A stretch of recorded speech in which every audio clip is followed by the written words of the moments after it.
Hey there, Corporate Misfits. Welcome to episode 14 of the Corporate Misfit podcast. I'm your host, Brittany Darrington, and I am so excited to talk about this topic that a lot of entrepreneurs really shy away from, and that is finances. So, according to the Small Business Administration, 29% of startups fold because they run out of cash. Now, is that you? Or if you are just getting started in your business, I don't want that to be you. So this month in my online membership community called the Corporate Misfit Club, my team is focusing heavily on the importance of finances in every entrepreneurial venture. We are featuring financial experts and trainings to really help our female entrepreneurs understand finances in their business so that they can build not just a business, but they could build an empire and actually be profitable.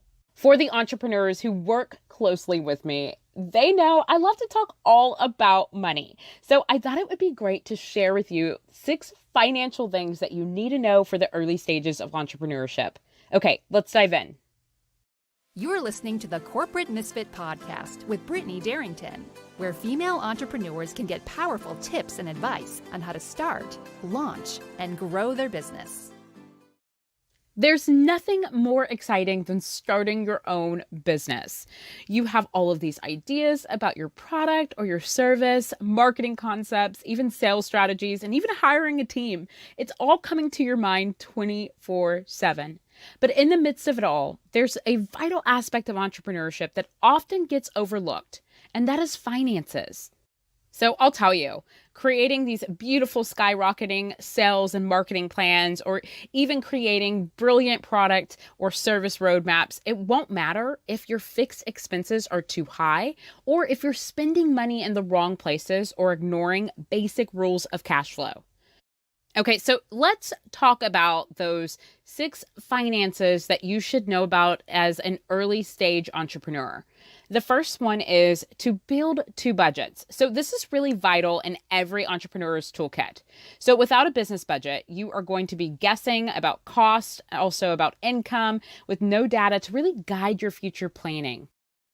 Now, you want to make sure that your expenses do not go unchecked, because ultimately this will leave you with less cash than you expected, and also your budget will always be off. So be sure to include line items for everything, including taxes, labor, cost of rent, expenses for employees if you have any, and also don't forget about some of the smaller expenses. Maybe you have a coffee machine or a water machine within your office or whatever it may be. Make sure you include that information. Now, it doesn't just stop there. So you're going to also want to create a personal budget, which provides entrepreneurs with added predictability and also may help you to weather some of the downturns of entrepreneurship. So there are plenty of budgeting apps available. So I want you to find one that you're more likely to use, that's user-friendly, and that you'll also be able to stick to your plan. Now, in the Corporate Misfit Club, we have so many resources to really help you to actually budget out your business and also your personal side of things within your finances. And we also have an amazing training from one of our financial experts. Her name is Jen Patterson, and it's a great complement to creating a budget. And in Jen's training, she really focuses heavily on teaching you how to manage your money the right way once you've created a budget and also you know your expenses. So I'm going to tell you more about how you can get access to the Corporate Misfit Club in a few. Okay, let's go ahead and move on to the second part of finances that I believe you should know in the early stages of entrepreneurship. So this is where you are going to decide if you want to hire a finance professional or if you're going to do it yourself. So most of you know I did my own finances the first year I went into business, which was a disaster. I missed out on a lot of tax write-offs. I did not know what I was doing. It was really difficult for me to really keep up with, and it kept me from my zone of genius. Now, if you decide to choose an accountant, I really do suggest that you ask about their experience with entrepreneurs. It is best to practice and work with someone who is well-versed and also has had experience working with small businesses so that you are not running into situations such as missing out on some of the tax benefits that you can benefit from in the future. And also, they know how to set you up properly. Now, let's talk about the third thing you need to know in the early stages of entrepreneurship. You need to know the value of your time. Now, this is something that many rookie entrepreneurs fall into, which is the trap of not knowing their worth. So, throughout the day, the work day, you might find yourself doing multiple things that are really not worth your time and your energy. So, I want you to ask yourself when you're working two critical questions. Is this the best use of my time? And then also, what is the ROI for this activity? Now, this is something that I focus on heavily in the Corporate Misfit Club for all of our early stage entrepreneurs, is to really make sure that they know the cost of the activities that they are doing. So it takes time to really go through and evaluate their activity. But once you do evaluate it and you identify exactly what you're doing day in and day out, I ask entrepreneurs to put a price on it. Now, if I find that some of my members are falling into this trap of doing a lot of low price activities, then what we do is we start to create a strategy that can help to either one, bring on a virtual assistant, a team member, or some sort of outsourcing to help take time off of them so that they can really focus on the things that will bring a return of investment. So Corporate Misfits, it is really helpful to calculate your hourly rate. And I want you to base that on the value of your skills and the average revenue you generate in an hour's time. So if your hourly rate is $90, then if you need to hire a digital marketing consultant for $50 per hour, it makes sense. While that person is really polishing up your digital media or your social media or whatever it may be, you can prospect on new clients, you can pitch to investors, and you can potentially be working on higher ROI activities. So budgets and time constraints will sometimes force you to really engage in tasks that are below your rate. But that does not mean you don't need to know what your hourly rate is. So once you know your value of your time, it can help you to make better decisions on delegating or outsourcing, or even spending more time on the things that have a higher return of investment versus working on the things that don't. Okay, the fourth thing that I think is so important in the early stages of entrepreneurship is minimizing your fixed costs. I don't know where in the book it said, hey, when you decide to become an entrepreneur, go and buy all this stuff and put yourself in a situation where you have a high amount of fixed costs. So although it might be great to go and decorate your new office, or you might want to get all this stuff to really show that you're an entrepreneur, or maybe you want to invest in every single technology item that could possibly help you grow your business, it is not the best decision. So instead of maybe renting an office, consider working in a co-working space. I'll tell you, my team and I, we did not have an office for 2 years, at least when I started my business. I would work remote. I would contact them via email. We might meet up once a week, but most of the time we were working from home or from a coffee shop and keeping it remote. It wasn't until we got to a place where it made sense to ultimately get a office, which we have an office in a co-working space called WeWorks. So I want you to ask yourself these questions. Do you need a permanent staff member, or can you hire a freelancer as you grow? Do you really need the latest laptop, or could you use your current laptop and wait until your company is actually generating revenue to get a new one?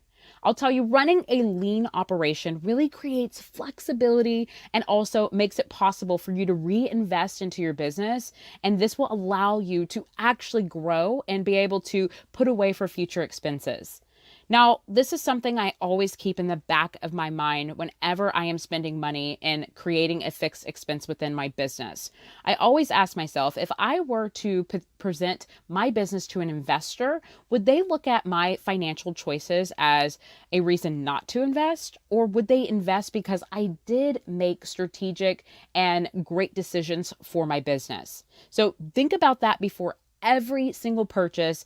And especially if you're going to create a fixed cost, you want to make sure that it makes sense. So then if you were to have someone come into your company, whether that be an investor or whatever, they can make this make sense and they can know that you could be trusted with their investment.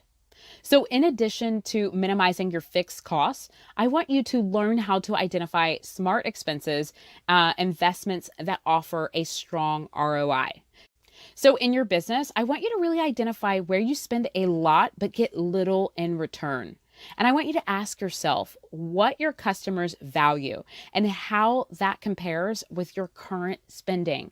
So if you're spending a lot of money on an office space, but your clients are not even coming to your office, and you don't even have a staff or a team who comes to your office, and honestly, you need to be spending your money more on the marketing or doing ads, then I'm going to ask you to reevaluate your expenses. So really think back to, when did you spend money and was it really worth it to help grow your business? If the answer is no, I want you to identify smart expenses and not so smart expenses. Okay, so let's talk about the last financial item that you should know in your early stages of entrepreneurship. It's all about the cash flow. So I'm telling you, if you don't know your cash flow, you're going to be in a bind within your business, because you're going to run into situations where you're not going to be able to pay the people you owe, if any, or pay your expenses. So let's use this example. If you have a $70,000 sale, it won't cut it if you have a $60,000 in expenses due before the revenue actually reaches your account. It's going to put you in a major bind. So you want to keep a close watch on how and when your money flows in and also flows out of your business. I look at my cash flow every single Monday. Even though I know what our cash flow is because it's pretty much consistent, I still pay attention to it just in case something changed, just in case we're starting to notice a date change, so that we always know what comes in and what goes out. Same thing if we have any clients who don't pay their bill on time, or if we have a situation where the cards decline, whatever it may be, we are clearly aware of what that cash flow looks like every single week. So you want to pay attention to your payment terms, your billing schedules, also some fixed costs that might affect cash flow. And also you want to learn all of the anticipated times or reasons when money might typically be tight. And that sometimes is in your off season of your industry. And I know this sounds like common sense, but this really will impact your business. So if you are not aware of what your cash flow looks like, it's going to be difficult for you to hire. It's going to be difficult for you to buy inventory if needed. It's going to be difficult for you to actually pay vendors on a timely schedule if you do not know what your cash flow is looking like. So in addition to doing a weekly check on my cash flow, I like to also go in and really analyze that cash flow every 6 to 12 months. So this allows me to really create a vision and also predict any necessary changes that I need to make to my business to create a scalability. And also it allows me to develop a really strong financial foundation, which will position my company for success. So I want you to be successful, and I want you to be able to run your business for more than just a hobby, more than just a one-person solopreneur business. I want you to be able to create wealth within your business, and you need to know this information in order to do so. Okay, so let's quickly recap the 6 essentials that you need to know when it comes to business financials. The first one is build 2 budgets. I know this can be difficult. I know this doesn't sound sexy, but I will tell you, if you could build a personal budget and a business budget, it will help you to really stay on track. Also, hire a finance professional or take some educational classes to help you be able to do your own bookkeeping if need be. Also, you want to know the value of your time, so you're not spending time doing the things that really don't bring a return of investment within your business. And also, you want to minimize your fixed costs so that when you do bring in revenue, you're not having to put all of that money towards your fixed costs, and you can actually become profitable. And you also want to identify smart expenses. And anytime you're making a decision that is not coming from a smart expense place, it could jeopardize some of your cash flow within your business and ultimately leave you in a bind if you are just getting started and revenue is not coming in as consistent. And lastly, you want to know your cash flow, what's going in and what's going out, so that you can always make sure that you are keeping up to date and being able to pay all of your vendors, your fixed costs, or any expenses that you may have on time. Now, there are several other areas of finances that your business needs to really focus on, like P&L and financial forecasting. But for right now, if you are just in the early stages of business, those 6 essentials are so important, and that's a really great place for you to start and eventually grow in your business. So earlier I mentioned our corporate misfit training from our financial expert, Jen Patterson, who helps you to really manage your money the smart way. And if you're interested in watching the step-by-step masterclass and accessing some of our other money resources, I would love to invite you to the Corporate Misfit Club. So within the Corporate Misfit Club, we help female entrepreneurs within the aspiring stage, the early stage, and even the experienced stage of entrepreneurship. We know some of the challenges that you face. We know how difficult it is to get your business up and going and make it profitable and be consistent as you run it.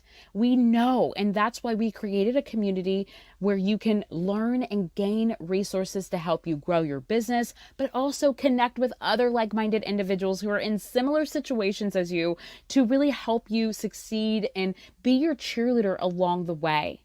So if you are interested in learning more about this opportunity, I want you to click the show notes to learn more about how you can join our community of female entrepreneurs with a special limited time offer since it's my birthday month. So I want to shout out all the Tauruses out there. So with a limited special time offer, and it's only going to be in the show notes, you can join the Corporate Misfit Club. Okay, Corporate Misfits, so it's time for you to take action, and I hope that this financial episode really helped you to identify what you need to be focusing on within your business.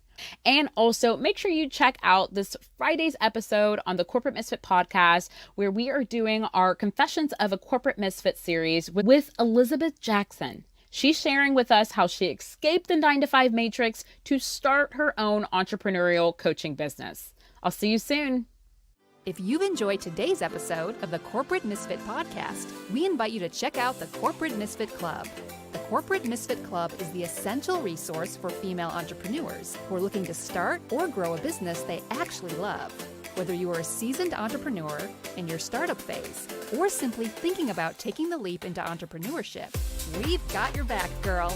With our extensive course library, monthly training, exclusive members-only discount perks, and unlimited tools. We also have a supportive community of women where our members share stories, experiences, their wins, and business tips. The Corporate Misfit Club is the perfect place to be to start, launch, or grow a business. So check it out at corporatemisfitclub.com.